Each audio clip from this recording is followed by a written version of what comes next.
going to do is change up the snow on the ground before going any further. That was a bit of an experiment to see how my textures are going to work, and I'm happy enough with that, but I don't think that the snow layer is working as a snow layer.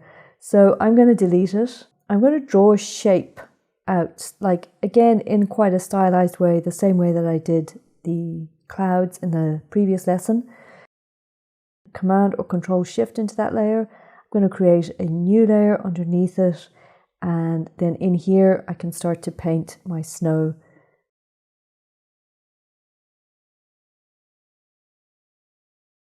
And I'm going to create shadows using the lasso tool and just carving out shadows underneath.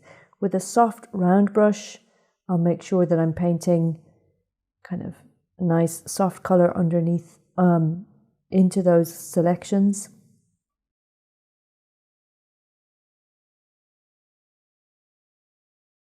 And then I can do the same on this side.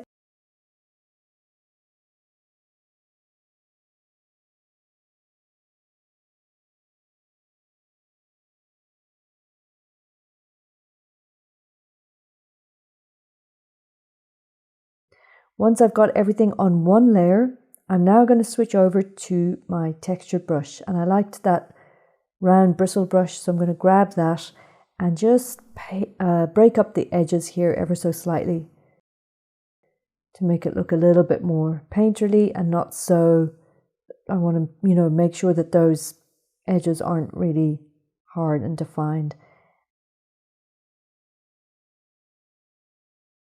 The next thing is I have now decided that I'm going to add snow onto the roof, the roofs of these houses. I want to use the pen tool again to do this. I want to follow the shape of the house or follow the shape of the roof underneath and make sure, give it that feeling that, it's very obvious or it's a very iconic look in an animation like, say, Klaus, if you've seen that movie, where the snow on the roof are these real sort of very, very stylized sections of snow almost.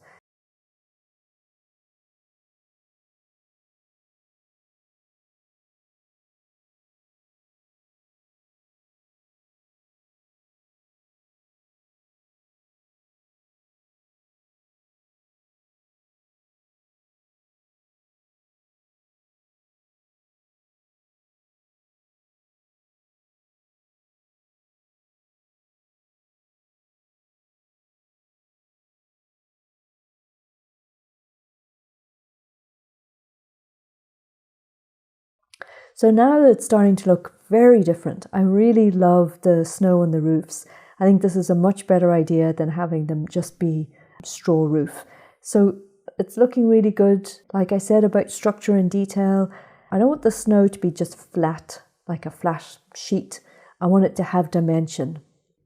So what I'm going to do is rasterize the layer and then go in with my lasso tool and select like the edge of it.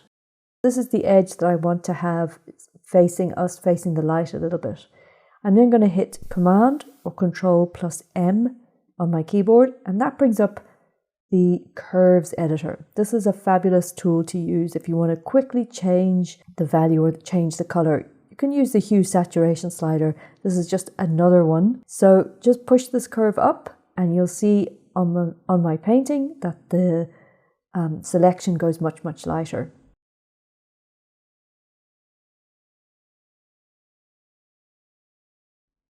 Okay, so let me just run through the rest of the pieces of snow and give them that little bit of extra depth and extra dimension.